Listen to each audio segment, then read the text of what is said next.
Ya. Setelah mata kuliah ini selesai saya berikan materinya, maka kepada saudara saya berikan soal UTS. Ya, harus saudara jawab. Atau udah diberikan sama pegawai nggak? Belum. Belum ya. Nah, saya sudah menitipkan soal untuk hari ini diberikan kepada saudara. Tenang saja, karena saya hanya minta saudara menjawab 3 soal saja, 3 atau 4 soal saja, nggak banyak lah itu. Yang kedua, ngumpulnya besok jam 3 sore, kan enak.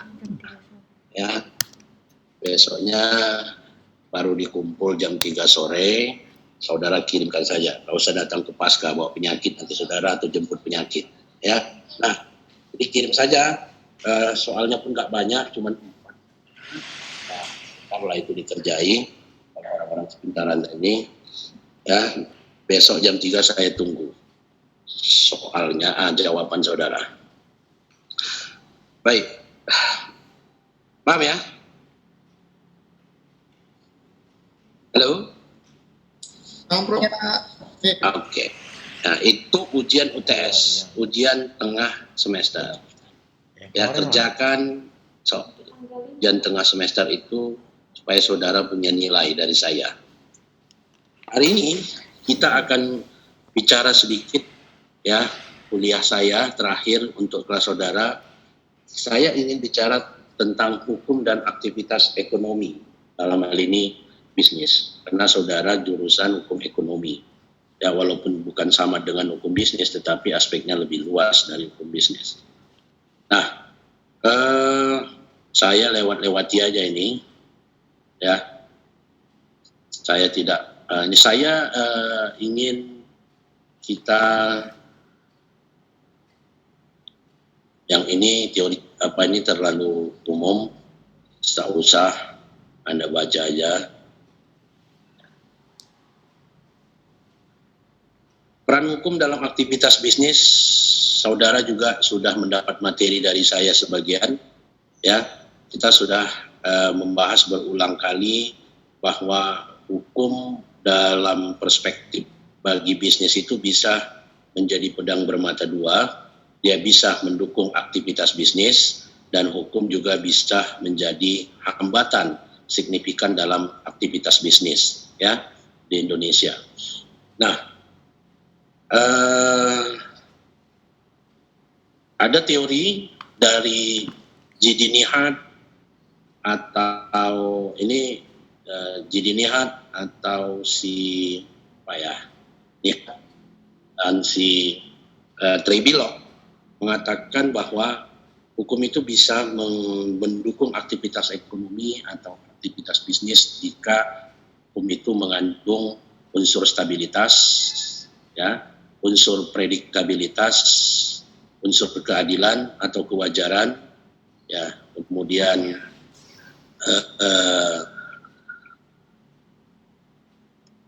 kalau menurut si Nihat, ya, J.D. Nihat, dia bilang ada 7 kualitas hukum yang bisa mendukung aktivitas ekonomi atau aktivitas bisnis. Pertama, predictable. Hukum itu harus bisa digunakan sebagai alat prediksi keadaan-keadaan di masa yang akan datang. Jadi kalau orang bisnis sekarang nggak tanya dukun lagi, tapi tanya ahli hukum. Karena yang penting bagi bisnis itu adalah prediktabilitas di masa depan seperti apa, dan itu bisa dirancang dari ketentuan-ketentuan hukum yang berkepastian. Kemudian ada procedural ability, ada codification of goal, balance, education, accommodation, definition and clarity of status. Saya nggak jelaskan lagi nih, karena sebenarnya di pertemuan-pertemuan sebelumnya sudah kita bahas tentang hal ini. Nah, hukum juga sudah kita bicarakan bisa jadi penghambat aktivitas ekonomi atau bisnis, ya, karena hukum bisa menciptakan biaya, hukum bisa menciptakan transaction cost, ya, kemudian hukum bisa menyebabkan terjadinya high cost ekonomi, biaya ekonomi yang sangat tinggi, karena hukum yang menciptakan regulasi, hukum yang menciptakan birokrasi, hukum yang menciptakan ketidakpastian sehingga menyebabkan kos yang sangat tinggi untuk mengimplementasikan aturan-aturan hukum tadi dan lain-lain. Ini juga sudah pernah kita singgung, saya tidak mau lanjutkan lagi. Saya hanya akan melihat, kita membicarakan, itu tadi pengantarnya saja, perkembangan hukum dalam aktivitas ekonomi atau bisnis di Indonesia. Ini yang menjadi fokus saya. Tadi itu pengantarnya saja. Nah, ada beberapa yang harus kita lihat ya dalam pertemuan hari ini tentang posisi hukum dalam aktivitas bisnis atau aktivitas ekonomi di Indonesia. Kita bicara konteks Indonesia. Pertama adalah pergeseran paradigma bisnis. Pergeseran paradigma bisnis.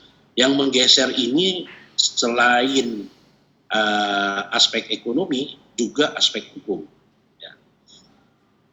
Sekarang bisnis bergeser paradigmanya, ya, dari shareholder paradigma yang bermuara kepada kepentingan pemegang saham, ke arah stakeholder paradigm, ke arah bisnis yang berparadigma pada kepentingan stakeholder atau pemangku kepentingan. Apa yang mendorong perubahan ini? Selain situasi bisnis dan kondisi persaingan, ya, maka yang mendorong terjadinya pergeseran paradigma bisnis ini adalah hukum. Dalam banyak hal di berbagai negara, termasuk di Indonesia, hukum sudah mulai mengarahkan paradigma pengelolaan perusahaan ke arah kepentingan stakeholder, tidak saja kepentingan shareholder sebagai pemegang saham. Ya. Nah, secara ekonomi klasik, dalam paham kapitalisme klasik, paham ekonomi kapitalisme klasik, dalam paham ekonomi perusahaan kapitalisme klasik, maka dikatakan bahwa pemilik perusahaan itu adalah owner, ya, owner yang menyetorkan modal ke dalam perusahaan itu. Dia memberikan kekuasaan atau wewenang atau fiduciary, kepercayaan kepada para manajer, para direksi untuk mengurus perusahaan itu, ya, agar terjamin pengembalian atas investasi yang dikeluarkan oleh si pemilik modal. Paradigma inilah yang disebut dengan paradigma stakeholder. Direksi sebagai pemegang kepercayaan dari pemilik modal berkewajiban penuh untuk memastikan bahwa modal yang ditanamkan oleh pemilik modal bisa dikembalikan dan kemudian ada nilai tambah yang diciptakan oleh perusahaan itu untuk keuntungan para pemilik. Jadi hubungan fiduciary, ya, Anda semester 1 ya, mana ya kita menceritakannya ini ya. Hubungan trust, hubungan kepercayaan antara pemilik modal dengan direksi, ya, itu adalah hubungan kepercayaan yang sangat kuat yang harus dipatuhi oleh direksi dan para manajer, ya, dan harus dipertanggungjawabkan kepada pihak yang memberikan kepercayaan tadi, yaitu para pemilik modal. Oleh karena itulah, pengelolaan perusahaan dalam paradigma kapitalisme klasik ini semata-mata ditujukan untuk kepentingan si pemilik modal. Itulah yang disebut dengan shareholder paradigm, paradigma pengelolaan perusahaan untuk kepentingan pemilik.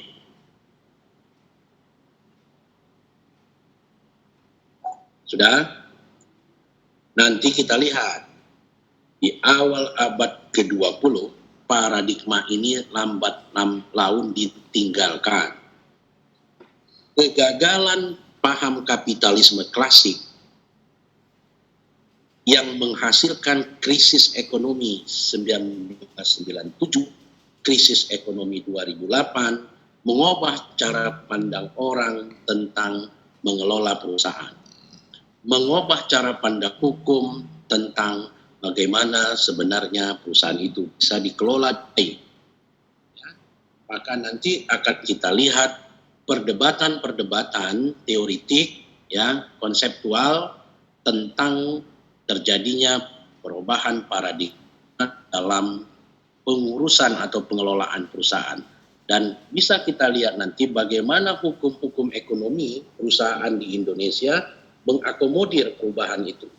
Nah, mari kita lihat seorang pakar ekonomi perusahaan di Amerika Serikat, ya.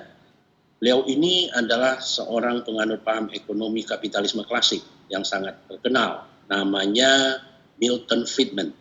Ya, jadi ini bukan Lawrence Friedman, karena Anda banyak kali bersentuhan dengan orang yang namanya Friedman. Ini Milton Friedman, dia hukum ekonomi perusahaan. Dia penganut paham ekonomi kapitalisme klasik dalam pengelolaan perusahaan. Dia katakan begini, dalam masyarakat bebas, terdapat satu dan hanya satu tanggung jawab sosial untuk bisnis, yaitu bagaimana memanfaatkan sumber daya yang dimiliki perusahaan dan melibatkan diri dalam kegiatan-kegiatan yang bertujuan untuk memaksimalkan keuntungan perusahaan. Ya, the best interest for the company, kalau bahasa langitnya, the best interest for the company. Jadi perusahaan itu semata-mata dikelola untuk kepentingan keuntungan perusahaan itu. Sebab hakikat perusahaan adalah makhluk ekonomi. Hakikat perusahaan itu adalah entitas bisnis yang orientasi dia adalah orientasi keuntungan. Maka perusahaan itu disebut sebagai asosiasi laba, bukan asosiasi tujuan. Asosiasi modal, bukan asosiasi tujuan. Sebagai entitas yang berkarakter asosiasi modal, maka orientasi hakiki dari perusahaan itu adalah mengakumulasi modal untuk menghasilkan keuntungan. Tidak ada tujuan yang lebih tinggi dari didirikannya perusahaan kecuali mengakumulasi laba. Itu tujuan hakikat daripada perusahaan. Maka Milton Friedman mengatakan maksim yang sangat terkenal dalam ekonomi klasik, the business of business is business. Bisnis dari bisnis itu ya bisnis, nggak ada yang lain. Ya, kalau bahasa mudahnya ya bisnis, nggak ada cerita lain. Bisnis itu cari untung. Nah, ini paham kapitalisme klasik. Sehingga orientasi pengelolaan perusahaan semata-mata ditujukan untuk kepentingan menciptakan nilai tambah atau value creation, Pak, istilah ekonominya, kepada para owner, para pemilik perusahaan, yaitu para pemilik modal. Nah, kemudian muncul pendapat lain dari Jules Bacon. Dia mengatakan, kalau perusahaan itu memberikan sebahagian keuntungannya kepada masyarakat, maka perusahaan itu sudah menyalahi kodrat pendiriannya. Tidak ada hubungan orang miskin dengan perusahaan. Tidak ada hubungan orang di luar perusahaan itu susah dengan tanggung jawab perusahaan. Sama sekali tidak ada hubungan. Ya, orang miskin, orang susah di luar perusahaan itu bukan tanggung jawab perusahaan. Tak boleh dikait-kaitkan. Kenapa? Itu tanggung jawab negara. Perusahaan cukup mengakumulasi modal, dia untung, dia bayar pajak. Pajak dipakai negara ngurus orang-orang miskin itu. Itu kata Bacon. Itu katanya si Milton Friedman. Mereka sama sekali tidak mengakui adanya fungsi sosial dalam korporasi. Satu-satunya fungsi sosial dalam korporasi adalah mencari untung. Karena hanya dengan mencari untung, perusahaan bisa membayar gaji karyawannya dengan layak. Hanya dengan perusahaan itu untung, perusahaan bisa membayar pajak, dan pajak digunakan oleh negara untuk menolong orang-orang kurang beruntung. Ya, nah itu paham primacy shareholder. Ya, jadi mereka tidak menerima adanya kewajiban-kewajiban hukum yang mengarahkan perusahaan untuk mengalokasikan dananya guna kepentingan lain yang tidak ada tujuan dan hubungan dengan akumulasi laba. Nah, itu paham kapitalisme klasik. Ya. Sudah?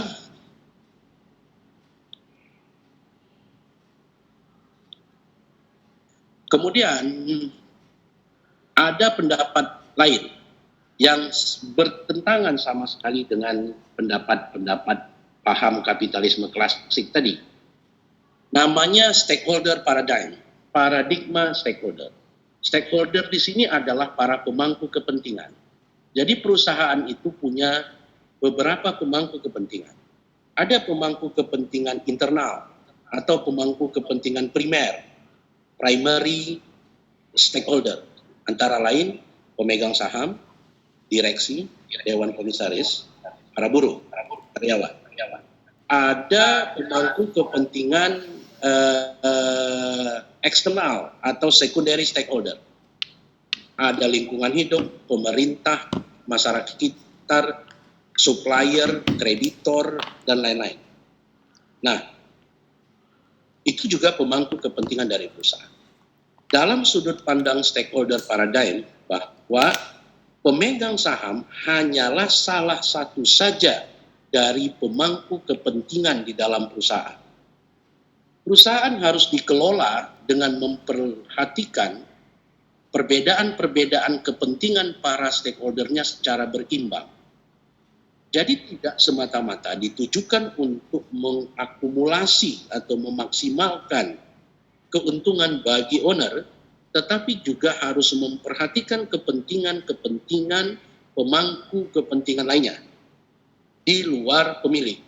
Ada lingkungan hidup, ada masyarakat, ada pemerintah, ada kreditor, ada debitur, ada kreditor, ada supplier, rekanan, dan lain-lain. Semua ini harus diperhatikan kepentingannya oleh direksi dalam mengelola perusahaan secara berimbang.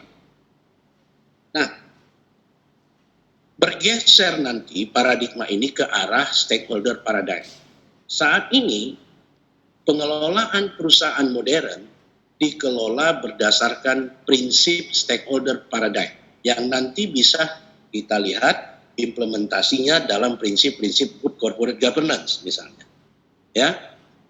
Nah, tata kelola perusahaan yang didorong oleh hukum pada saat ini adalah tata kelola perusahaan yang mendasarkan dirinya pada konsep triple bottom line. Ya, triple bottom line. Ada 3 tungku kepentingan dalam pengelolaan suatu aktivitas bisnis menurut teori-teori hukum modern. Ya. Yang pertama adalah profit. Profit tetap akan menjadi orientasi utama dalam pengelolaan aktivitas ekonomi bisnis. Sebab memang tidak mungkin bisa dipisahkan tujuan bisnis dengan upaya mencari profit. 1. Itu triple bottom line yang pertama. Yang kedua adalah peoples. Orang-orang di sekitar perusahaan juga harus diperhatikan oleh perusahaan. Yang ketiga adalah planet, lingkungan. Planet tempat kita hidup itu adalah salah satu orientasi dari pengelolaan perusahaan. Sehingga perusahaan harus dikelola secara berimbang dengan memperhatikan aspek kepentingan ekonomi, yaitu profit, aspek kepentingan environment, lingkungan hidup, aspek kepentingan sosial, masyarakat di sekitar perusahaan.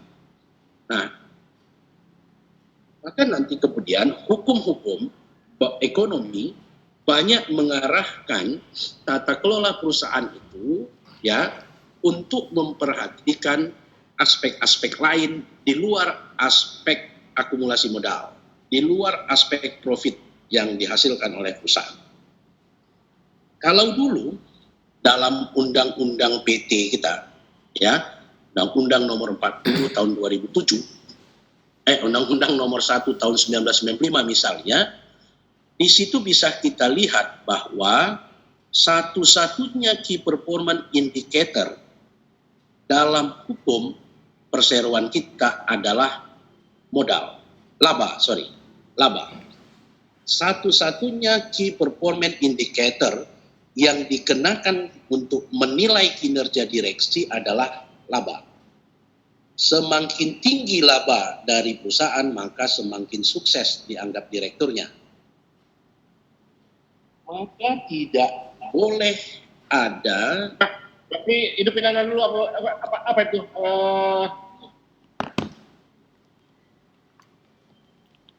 Ya.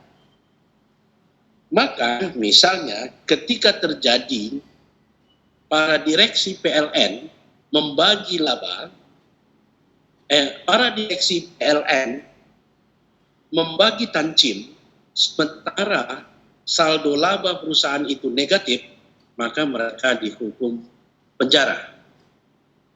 Karena tidak masuk akal, ya, key performance indicator tunggal yaitu laba tidak tercapai, tapi kok ada tancim.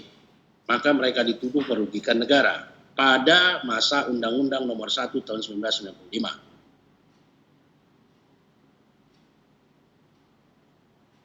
Karena ukuran tunggal kinerja adalah perolehan laba. Dalam Undang-Undang 40 tahun 2007, kinerja ini diperbaiki.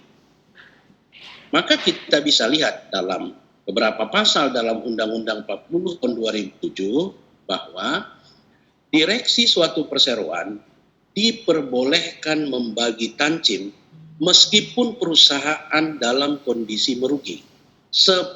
Dalam kondisi saldo laba negatif. Ya, dalam Undang-Undang 40 tahun 2007 dibenarkan para direksi membagi tancim atau membagi bonus meskipun perusahaan dalam kondisi saldo laba negatif. Dengan syarat kinerja para direksi melebihi kinerja yang ditetapkan dalam rapat umum pemegang saham. Ya. Jadi bisa kita lihat bahwa laba bukan menjadi satu-satunya ukuran kinerja korporasi kalau mau kita lihat Undang-Undang 40 tahun 2007. Meskipun Undang-Undang 40 tahun 2007 itu agak malu-malu menyatakan itu, tapi bisa kita simpulkan dari sejumlah pasalnya.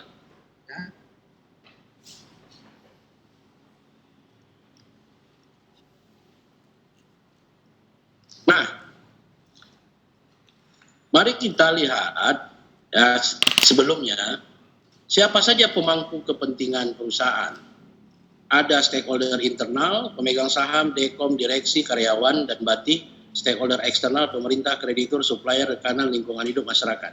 Kalau menggunakan pemahaman ekonomi klasik, ya, maka orientasi pengelolaan perusahaan hanya ditujukan kemari, ya, kepentingan pemegang saham. Tapi dalam konteks hukum modern saat ini, di berbagai negara maju, di Indonesia sudah dimulai, kita lihat nanti, maka pengelolaan perusahaan harus diarahkan untuk kepentingan seluruh stakeholder ini secara berimbang.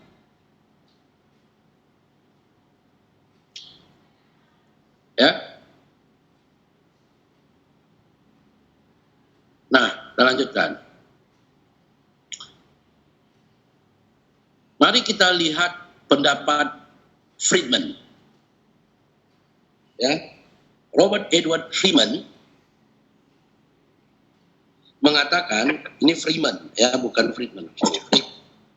Dia mengatakan bahwa si Friedman, si botak tadi, ya, salah mengasumsikan bahwa tugas utama moral eksekutif perusahaan adalah masalah fidusia atau fiduciary terhadap shareholder. Eksekutif perusahaan harus diberitahu secara hukum atau resmi untuk mengelola perusahaan demi kepentingan stakeholder. Salah satu stakeholdernya adalah pemegang saham, tapi masih banyak kepentingan stakeholdernya yang lain. Ya. Kemudian muncul John Elkington. Ya. Halo. John Elkington dianggap sebagai bapak CSR modern. Kalau kita mau bicara CSR nanti, ya.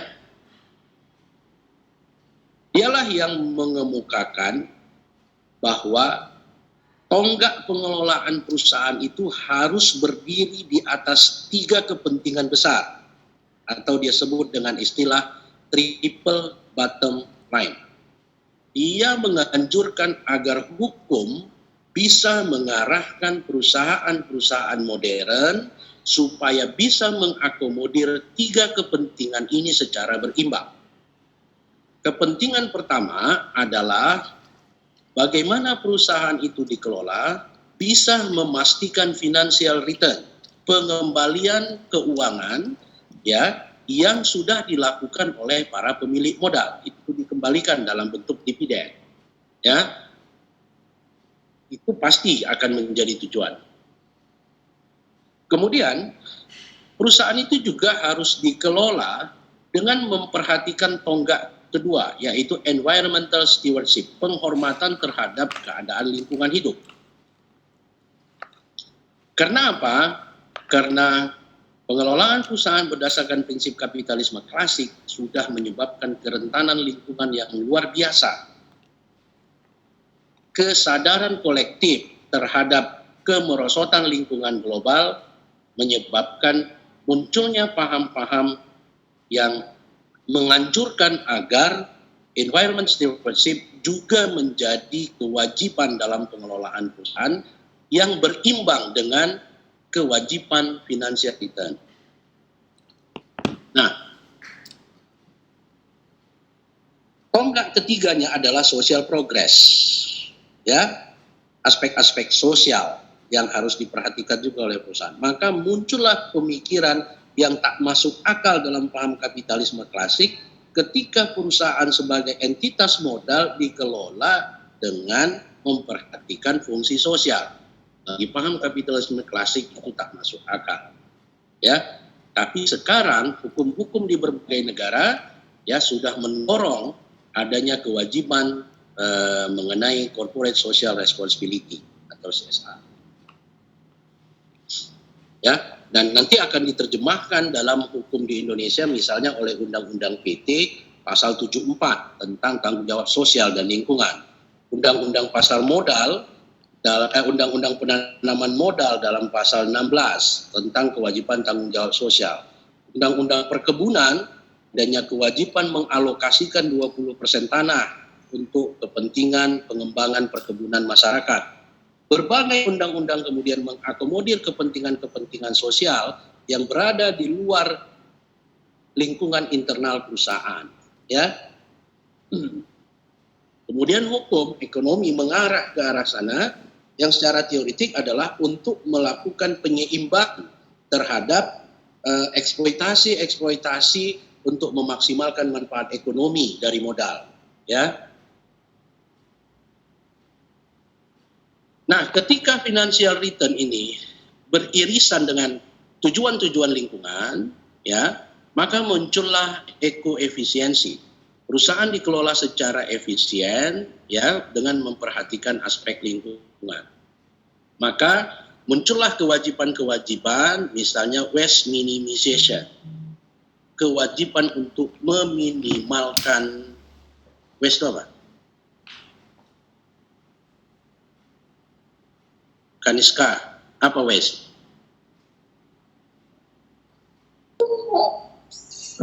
Waste itu Pak seperti limbah aja bilang, sampah. seperti kayak bahan kimia yang dibuang dari suatu pabrik, waste seperti itu Pak, seperti Ya, limbah sampah. Limbah. Limbah ya Pak. Meminimalkan limbah, ya kan? Nah, hukum-hukum ekonomi di berbagai negara kemudian merespon ini, ya, bagaimana perusahaan itu bisa didorong dengan satu regulasi agar bisa menciptakan waste minimization untuk kepentingan lingkungan hidup.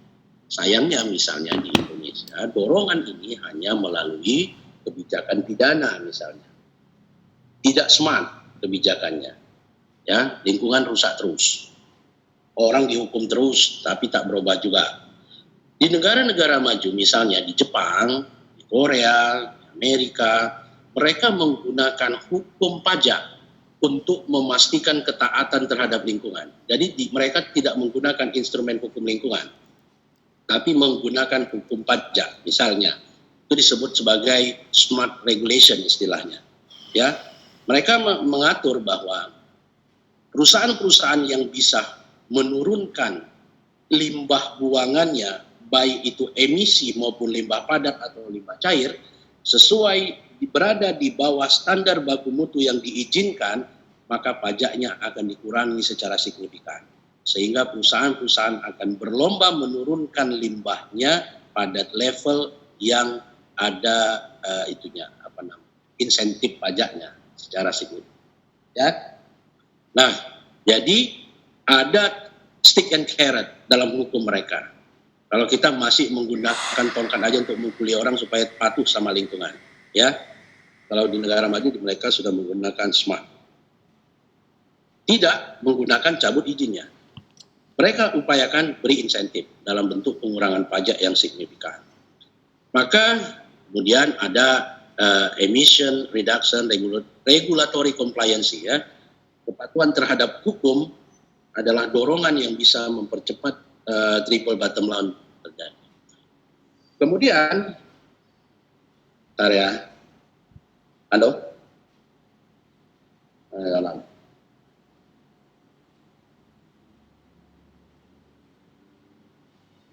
Mana? Tapi orang tuh bilang ujian.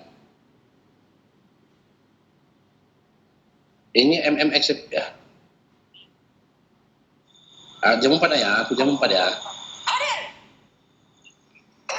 Iya lah, karena aku masih ngajar jam 3 bro. Gak bisa lah, aku ngajar di S2, masa rumahku, aku tinggalkan rumahku, aku buku sih.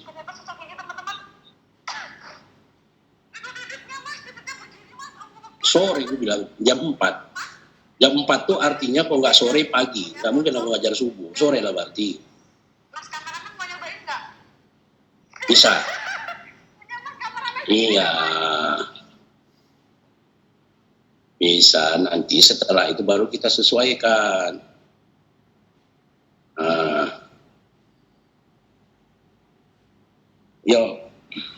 Buka hati lah. Ya, ini bisnis eksekutif kan? Saudara? Ya, kenapa? Soal?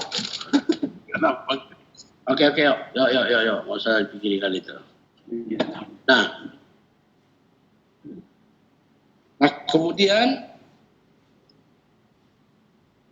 dalam aspek social progress, dari situ muncul isu-isu tentang human right, hak asasi manusia, labor standard, ya, standar pekerja atau standar buruh, employee relation, hubungan yang baik dengan para pekerja. Inilah yang kemudian, ya, hukum-hukum ekonomi modern, termasuk nanti hukum bisnis, mencoba mengakomodir berbagai perkembangan ini dengan mendorong perubahan perilaku, ya, dengan mencoba mengatur berbagai hal agar perusahaan bisa terdorong untuk tidak saja berupaya memaksimalkan financial return, Bunda, tetapi juga bantu dulu ayah. dengan lain. Aku ingin Ini kamu kan ke itu. Bluetoothnya, suaranya bang nih. Ini Bluetooth sama JBL tuh. Yuk. Aku lagi ngajar man ya. Oke.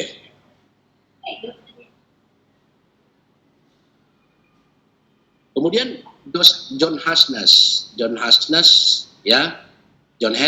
dia mengatakan manajemen fundamental obligation is not to maximize the firm financial success. Bahwa kewajiban fundamental yang paling mendasar dari para manajemen perusahaan bukanlah harus memastikan bahwa perusahaan itu mencapai suksesannya secara finansial, ya. Tetapi dia juga harus memastikan bahwa perusahaan itu akan eksis dalam jangka panjang, ya, dengan cara menyeimbangkan kepentingan-kepentingan dari stakeholdernya yang berbeda-beda.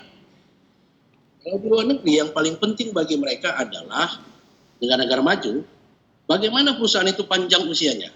Jadi ada perusahaan yang usianya sudah 100 tahun, ada yang usianya 200 tahun, itu dianggap sangat sukses manajemennya karena bisa membuat perusahaan itu survival menghadapi lingkungannya, menghadapi persaingannya dan terus hidup. Dibandingkan dengan perusahaan-perusahaan yang maksimal keuntungannya tapi 20-30 tahun setelah berdiri tidak bisa mempertahankan keberadaannya. Pola ini berbeda. Di negara maju mereka lebih menginginkan survival, bertahan lama, dengan itu keuntungan bisa diakumulasi. Kalau dia mau bertahan lama dia harus memperhatikan seluruh pemangku kepentingannya. Tapi di banyak negara berkembang perusahaan memaksimalkan laba, memaksimalkan keuntungan tapi tak banyak perusahaan yang panjang umurnya. Ya, 20-30 tahun bangkrut, 20 tahun bangkrut, ya. Karena para manajemennya, para direksinya dipaksa untuk memaksimalkan keuntungan. Padahal kalau kita lihat dalam undang-undang perseroan terbatas, sebenarnya KPI perusahaan itu sudah berubah. KPI itu tidak lagi tunggal, ya, tidak semata-mata laba yang harus bertanggung jawab, tapi banyak. Jadi misalnya kalau Anda lihat pasal 74 dan lain-lain tentang CSR misalnya, CSR itu dialokasikan dan dipertanggungjawabkan secara khusus kepada pemegang saham. Berarti ada dua jenis pertanggungjawaban. Satu, pertanggungjawaban pengelolaan secara umum yang berbasis pada kinerja ekonomi, bisnis. Tapi yang kedua, ya, dalam laporan pertanggungjawaban direksi juga dia harus menyajikan laporan penggunaan dana CSR yang parameter keberhasilannya bukan dikaitkan dengan, ya. Nah, itulah perubahan-perubahan hukum ekonomi yang kemudian mendorong terjadinya perubahan tata kelola perusahaan. Kemudian CSR. CSR itu adalah akumulasi dari perdebatan di atas tadi. Nah, ya, karena merespon terjadinya perubahan paradigma dalam pengelolaan perusahaan, kemudian lingkungan masyarakat sekitar perusahaan menjadi subjek atau entitas yang penting dalam hukum yang mengatur tentang perusahaan ekonomi secara umum. Maka kemudian CSR yang dulunya tidak diterima sebagai suatu kewajiban hukum, ya, dulunya CSR itu hanya merupakan moral obligation. Di Indonesia kemudian sejak tahun 2007, ya, sejak tahun 2007 maka CSR itu berubah dari aturan-aturan moral etik dalam perusahaan, berubah menjadi aturan-aturan hukum yang sifatnya mandatori atau memaksa secara hukum. Bisa kita lihat kemudian muncul berbagai regulasi, berbagai undang-undang yang merespon adanya tanggung jawab perusahaan terhadap masyarakat di sekitarnya. Yang dulu ini tidak pernah diatur dalam regulasi. Karena semua regulasi korporasi, semua regulasi ekonomi mikro hanya diarahkan pada pencapaian keuntungan. Sejak tahun 2007, kecuali BUMN, ya, negara sudah mewajibkan BUMN-nya melaksanakan CSR itu sejak tahun 2003. Nah, muncullah berbagai undang-undang yang menjadikan kewajiban untuk memperhatikan kepentingan masyarakat di sekitarnya perusahaan sebagai suatu kewajiban yang sifatnya mandatori atau memaksa. Ada undang-undang BUMN, saya katakan tadi kecuali BUMN, sejak 2003 BUMN sudah mewajibkan CSR kepada perusahaan-perusahaan negara. Kemudian ada Undang-Undang 22 tahun 2011 tentang migas. Ada Undang-Undang 25 tahun 2007 tentang penanaman modal. Ada Undang-Undang 40 2007 tentang PT. Ada Undang-Undang nomor 4 2009 tentang minerba. Ada Undang-Undang 13 2011 tentang penanganan fakir miskin. Ada Undang-Undang PP 47 tahun 2012 tentang tanggung jawab sosial. Ada Peraturan Menteri Sosial 13 tahun 2012 tentang Forum Tanggung Jawab Dunia Usaha dalam penyelenggaraan kesejahteraan sosial. Kemudian muncul sejumlah peraturan daerah, bahkan kemudian salah kaprah, ya, dan itu sudah diputus oleh MK, ya, yang kemudian semua mengatur tentang aspek kewajiban perusahaan terhadap lingkungan masyarakat sekitarnya, bukan hanya lingkungan hidup, tetapi kondisi sosial masyarakat di sekitarnya. Bisa kita lihat bahwa kemudian hukum menjadi instrumen untuk merubah perilaku perusahaan, perilaku entitas ekonomi yang dulunya hanya semata-mata berorientasi pada aspek finansial dengan prinsip hukum ekonomi klasiknya, yaitu the business of business is business, dan yang kedua adalah prinsipnya itu kepentingan terbaik bagi perusahaan, ya, interest for the company, the best interest for the company, dalam hukum disebut itu.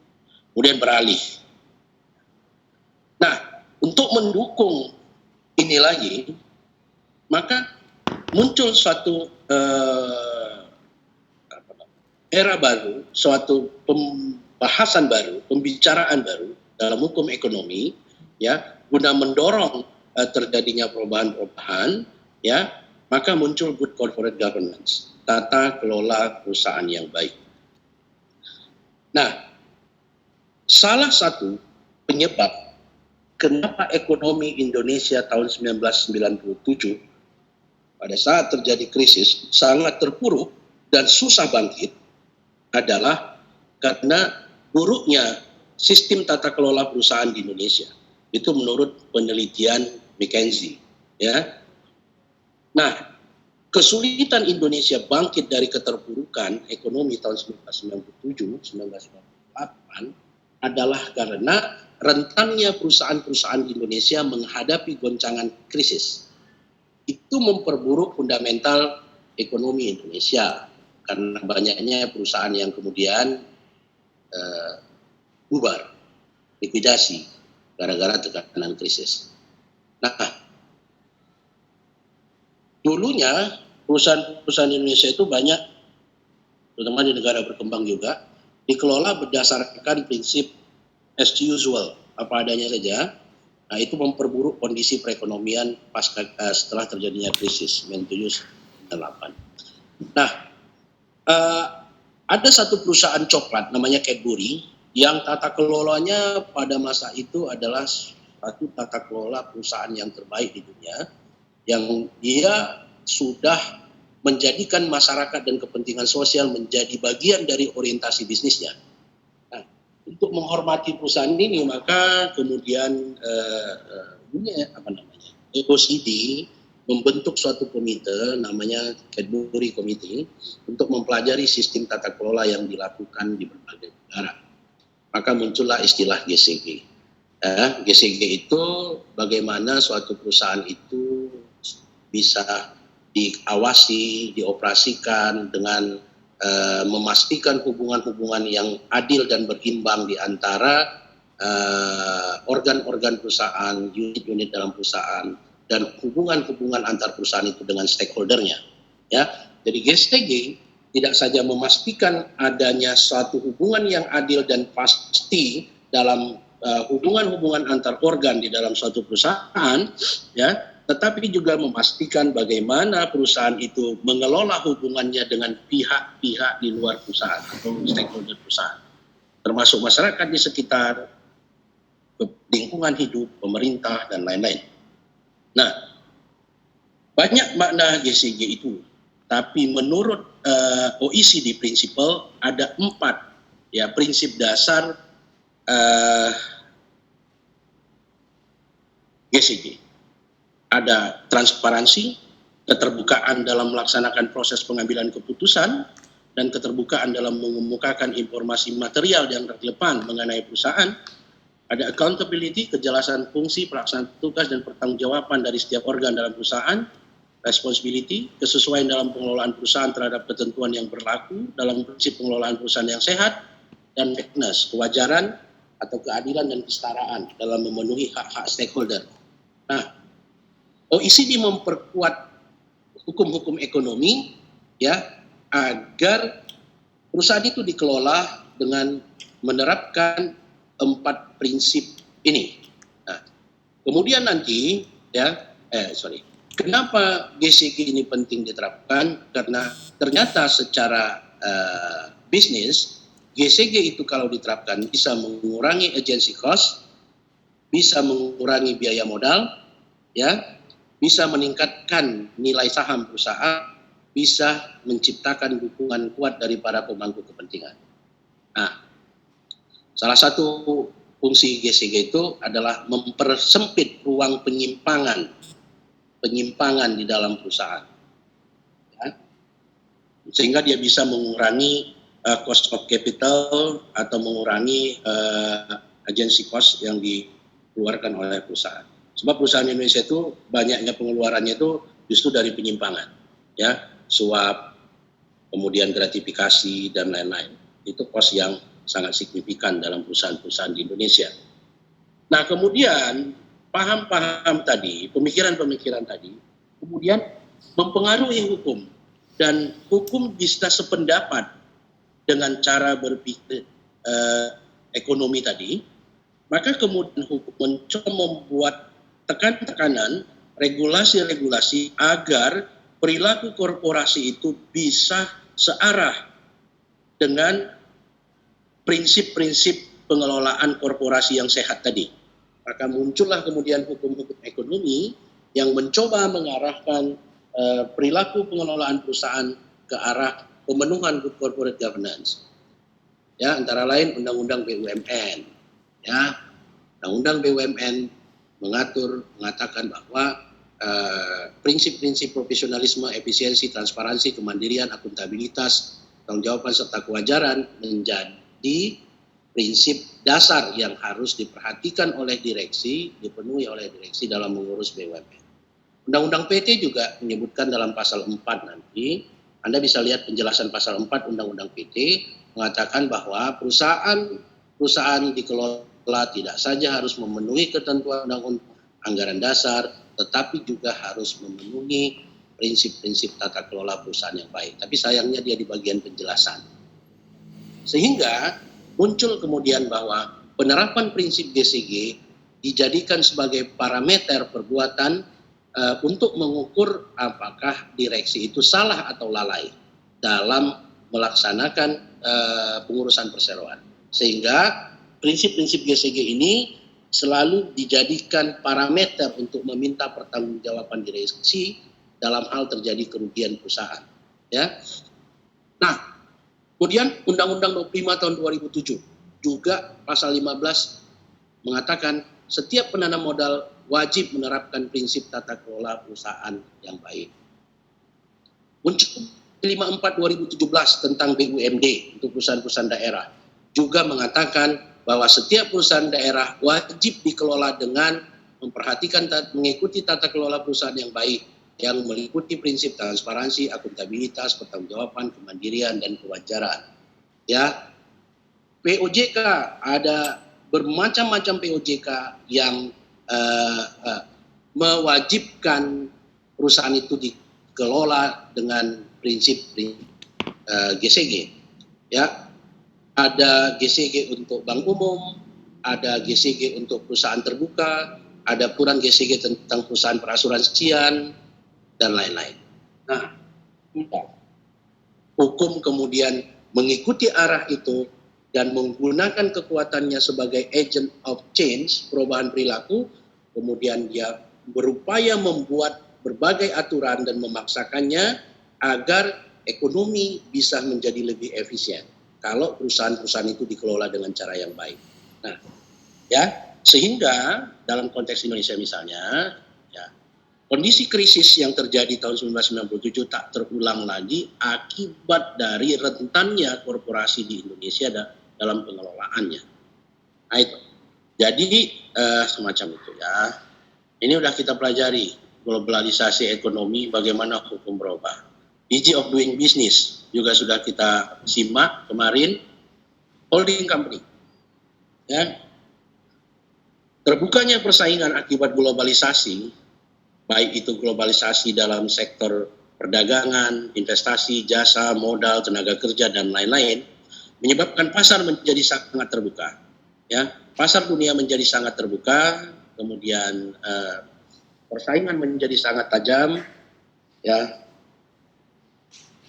Ya, kemudian untuk memperkuat perusahaan-perusahaan dalam menghadapi pasar yang sangat terbuka dan persaingan yang sangat kompetitif itu, maka perusahaan banyak melakukan restrukturisasi. Nah, salah satu bentuk restrukturisasi yang paling umum sekarang sedang dilakukan oleh banyak perusahaan, khususnya perusahaan-perusahaan negara di Indonesia, BUMN, adalah bentuk holdingisasi dengan membentuk perusahaan-perusahaan induk supaya bisa melakukan kontrol, bersinergi satu dengan yang lain. Sayangnya adalah di Indonesia, praktek-praktek restrukturisasi melalui pembentukan grup company dengan pola holding itu baru diakui dalam pengakuan secara ekonomi, tapi belum secara hukum. Undang-Undang Perseroan Terbatas nomor 40 tahun 2007 itu seluruhnya dibangun, pasal-pasalnya adalah atas dasar asumsi bahwa yang dimaksud dengan perusahaan dalam undang-undang itu adalah single company, perusahaan tunggal. Tidak satu pun ada ketentuan dalam undang-undang PT itu yang menjustifikasi secara hukum keberadaan dari holding company. Ya, sehingga keberadaan holding di Indonesia itu adalah dalam konteks ekonomi bisnis, belum dalam konteks hukum. Makanya masih simpang siur bagaimana pertanggungjawaban daripada induk yang berbentuk struktur holding terhadap anak. Selalu saja diterjemahkan bahwa induk tidak bertanggung jawab terhadap anak melebihi modal yang disetorkannya. Sementara induk sudah mempengaruhi kemandirian anak dengan mengambil alih berbagai kewenangan-kewenangan anak. Sebenarnya holding banyak terjadi di Indonesia, ya, kemandirian anak itu sudah berkurang signifikan. Menurut kaidah hukum bisnis, ya, hukum-hukum ekonomi bisnis, eksistensi perusahaan sebagai single company diukur dari status perusahaan itu sebagai personam standi in judicio, ya, sebagai personam standi in judicio itu berarti kemandiriannya sebagai badan hukum. Kalaulah induk sudah mengambil kemandirian itu dan mempengaruhi kemandirian itu secara signifikan, sehingga personam standi in judicio gak mungkin lagi bisa diterapkan kepada anak dalam struktur. Oleh karena itu mestinya dalam struktur holding, induk tidak lagi bertanggung jawab terbatas terhadap kondisi anak-anaknya. Mestinya sudah bertanggung jawab secara tidak terbatas atau bertanggung jawab penuh. Tidak lagi terbatas pada modal-modal yang disetorkannya ke dalam anak-anak perusahaannya.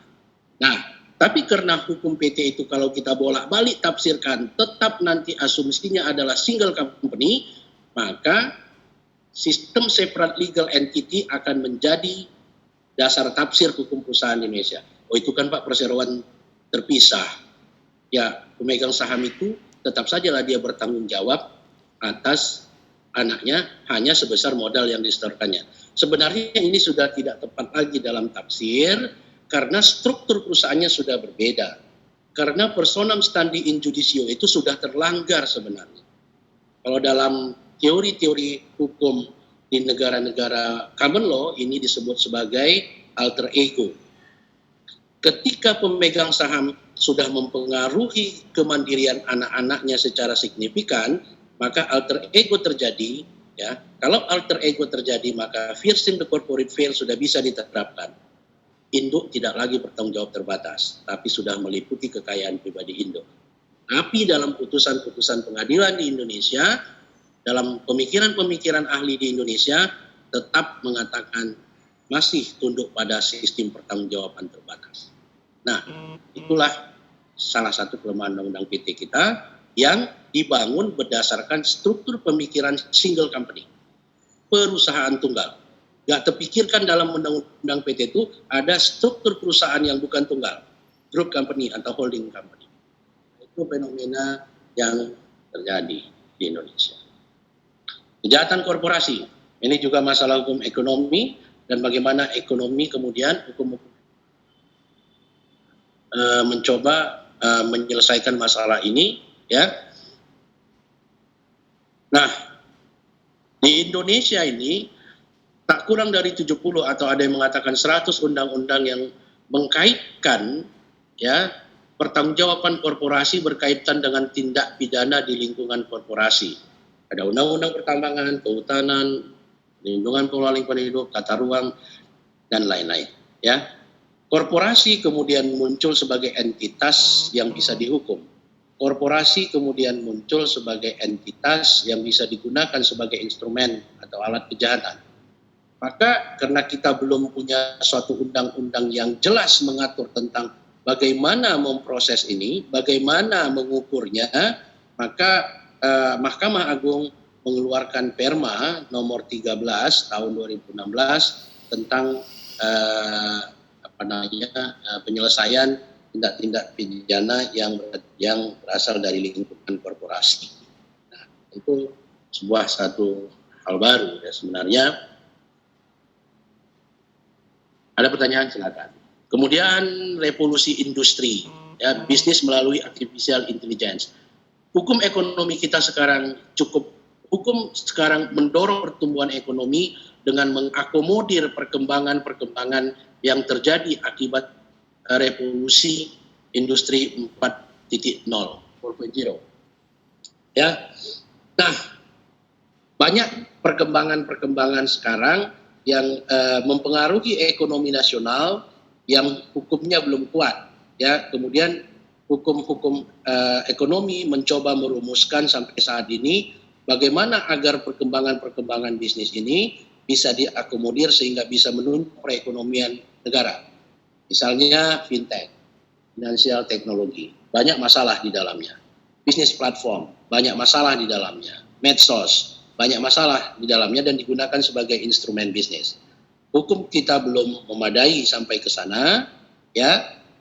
Banyak sekali problema hukum, ya. Kalau Anda tulis nanti jadi penelitian tesis, bagus. Kejelasan kepastian pengaturan, perlindungan konsumen, perlindungan data pribadi, munculnya berbagai kejahatan baru, pencucian uang, perlindungan terhadap industri dalam negeri, ini adalah isu-isu ekonomi yang muncul seiring dengan terjadinya revolusi industri 4.0. Terakhir adalah ekonomi kreatif. Ada pertanyaan, silakan. Dah lah, baca aja lah. Banyak kali pun nggak ini juga, capek. Nah, itulah nanti yang Anda pelajari, ya, di semester-semester berikutnya. Ya, kalau ketemu sama saya, syukur. Ya, mungkin kita akan bertemu nanti di hukum pasar modal, hukum perusahaan, dan di hukum saya hukum perusahaan, hukum pasar modal, satu lagi aku lupa, hukum apa? Oh, hukum persaingan usaha. Itu hukum-hukum ekonomi semuanya. Silakan kalau ada pertanyaan saudara. Banyak yang susah-susah. Kalau Anda mau susah, jawablah ujian saya itu nanti. Besok saudara kumpul. Ya. Silakan. Buat suaranya, biar dengar. Nah, izin bertanya, Pak. Boleh. Kan di Jerman sama di Jepang itu, Pak, perusahaan itu kan... Nggak dengar saya, Pak. Suaranya pelan kali, Pak. Di Jerman sama di Jepang, Pak, perusahaan itu kan sebagai lembaga sosial begitu, Pak. Ya. Terus? Halo, Pak. Nah, kemudian halo. Tadi, ya Pak, kemudian Joel menerangkan itu perusahaan itu berorientasi kepada keuntungan sama modal oriented, ya, dengan gitu, Pak. Nah, yang membuat Jerman sama Jepang itu apa itu, Pak? Hukumnya atau political will-nya yang mereka terapkan atau bagaimana, Pak? Ini ada beberapa pertimbangan, ya. Pertama, Jerman dia lebih sebenarnya bukan 100%. Perusahaannya itu adalah entitas sosial, tetap saja entitas bisnis. Tapi dimensi entitas sosialnya sangat kuat. Nah, Pertama, memang ada pengaruh secara politik, karena politik di Jerman itu dikuasai oleh kaum buruh, ya. Politik Jerman itu dikuasai oleh partai buruh, sehingga korporasi di sana memang tidak seperti di berbagai negara lain. Fungsi sosial perusahaan mereka lebih kuat. Kemudian Jerman dan Jepang, nanti Anda bisa baca ada disertasi tentang dua negara ini, ya. Selain masalah budaya hukum mereka, juga karena dua negara ini sudah berada pada level welfare state yang sangat tinggi, ya. Ketika suatu negara itu sudah berada pada tahapan welfare state yang sudah sangat tinggi, maka biasanya hukum-hukumnya akan lebih fokus pada upaya pendistribusian kesejahteraan dibanding dengan upaya-upaya akumulasi modal dan lain. Jerman, struktur pasarnya sangat bagus, struktur persaingannya sangat bagus. Mereka sudah punya hukum persaingan usaha yang membiasakan para pelaku bisnis mereka untuk memperhatikan kepentingan orang lain itu tahun 1890. Ya. Jerman itu sudah menerapkan persaingan yang baik tahun 1890-an. Dia sudah punya undang-undang persaingan usaha yang mencoba mendidik pelaku usahanya untuk bersaing secara baik dengan memperhatikan kepentingan-kepentingan masyarakat. Jepang itu sudah punya undang-undang yang semacam itu tahun 1940. Ya. Nah, Amerika 1920-an kalau saya tidak salah. Indonesia 1999. Jauh kali memang. Jadi banyak faktor sih sebenarnya, saya tidak akan jawaban saya pertama itu adalah asumsi dan hipotesis, ya, karena teoritik. Banyak faktor sebenarnya yang mempengaruhi hal semacam itu. Tentu tidak semua faktor itu bisa diuraikan. Pembicaraan tak bisa selesai. Tetapi yang paling pentingnya yang pernah saya baca dalam beberapa disertasi, pertama, Jerman itu memang pengaruh politik kuat karena partai berkuasa di sana adalah partai buruh, ya, partai pekerja. Yang kedua adalah struktur industri dan struktur pasarnya yang sudah sangat baik karena mereka sudah menegakkan hukum persaingan usaha dengan mengupayakan agar struktur pasarnya, pasar persaingan dan lain-lain itu sesuatu yang mendekati equilibrium, titik kesempurnaan, itu sejak 1890. Sehingga kalau sekarang perusahaannya terbiasa dengan memperhatikan kepentingan lingkungan, kepentingan orang miskin, kepentingan para pekerja dan lain-lain, itu hal yang normal karena mereka sudah memulainya itu lebih dari 100 tahun yang lalu. Begitu juga misalnya dengan Jepang, ya. Jepang juga mengalami itu, dan Jepang itu termasuk negara yang sudah berada pada puncak welfare state-nya, ya. Dia hukumnya saat ini lebih fokus pada upaya pendistribusian kesejahteraan. Sehingga mereka banyak memberikan insentif. Maka disebut dia smart regulation. Anda kurangi emisi, negara mengasih Anda kemudahan pajak. Anda research and development di Jepang itu, kalau suatu perusahaan mengalokasikan RKAP-nya, rencana kerja dan anggaran perusahaannya, melebihi standar yang ditetapkan regulasi, maka dia dikurangi pajak lagi. Sehingga teknologi terus berkembang karena perusahaan-perusahaan akan mencoba mengalokasikan dana anggaran perusahaannya untuk riset dan development. Ya kan gitu. Anda buat anggaran riset yang tinggi, kami kasih Anda pengurangan pajak. Anda perbaiki peralatan industri Anda, equipment Anda, sehingga emisi dan waste buangan Anda lebih kecil daripada yang ditetapkan regulasi, kami kasih Anda pengurangan pajak. Anda bantu orang susah, kami kasih Anda pengurangan pajak. Ngerti? Itu sudah tahap di negaranya. Kalau kita kan hukum kita masih narik. Anda lakukan ini pun tetap kami tarik pajak. Anda melakukan begini pun tetap kami tarik pajak. Kan gitu? Anda melakukan hebat kali pun tetap kami tarik pajak. Rata-rata penarikan pajak untuk korporasi di Indonesia 30%. Ya kan? Bayangin 30%. Kita pun bingung, 30% itu pajak atau bukan itu. Ya. Nah, walaupun kita masih di bawah berbagai negara berkembang, ya, tapi masih dianggap para investor masih terlalu tinggi. Tapi banyak insentif diberikan oleh hukum-hukum ekonomi di Indonesia. Oke, kita setuju. Insentif investasi sangat banyak dalam Undang-Undang 25, insentif investasi banyak dalam Undang-Undang 39 2009 tentang KEK dan lain-lain.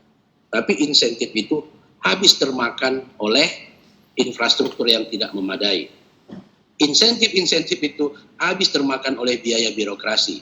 Insentif-insentif itu habis termakan oleh biaya gratifikasi. Insentif-insentif itu habis termakan karena biaya korupsi. Makanya walaupun hukum kita banyak memberikan insentif, tapi menurut perhitungan ekonomi, para investor tidak terlalu memperhitungkan insentif yang diberikan oleh hukum di Indonesia, karena insentif itu lebih kecil dibandingkan dengan kerumitan regulasi. Ya, nah itu. Begitu Pak. Kalau mereka sudah disebut smart regulation. Ada dua contoh negara dengan smart regulation yang sangat sering dijadikan dunia sebagai contoh. Satu Jerman, yang satu lagi adalah ya, negaranya banyak mengurangi dan memberikan insentif, bukan menarik.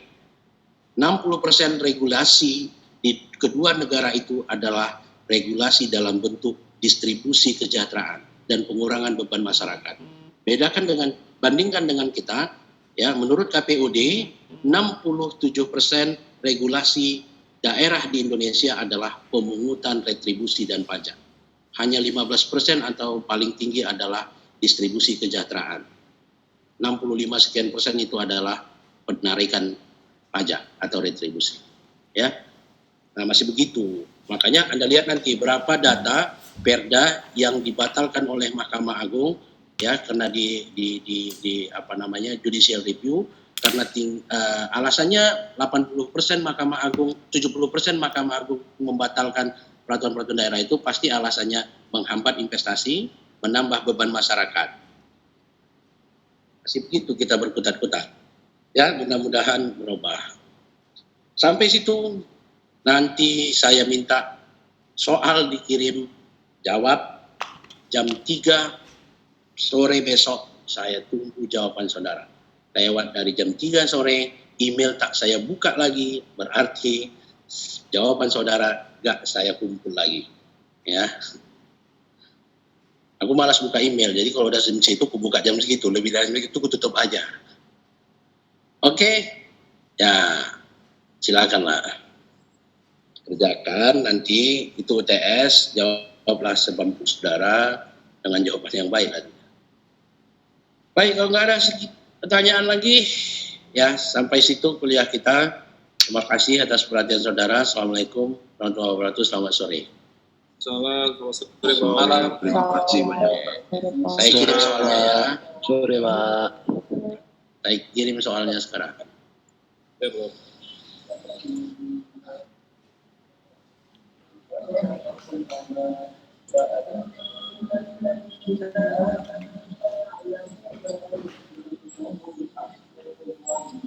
Bang, tanya Bang, kalau memang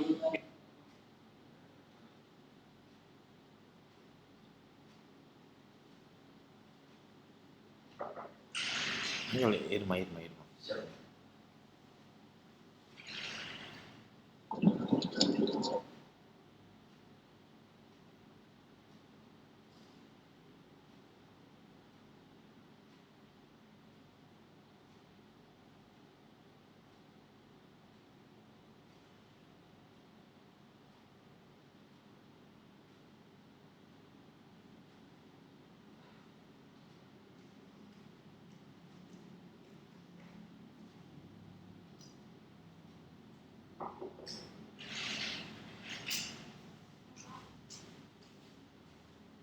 Soalnya dari mana, mah? Belum ada, mah.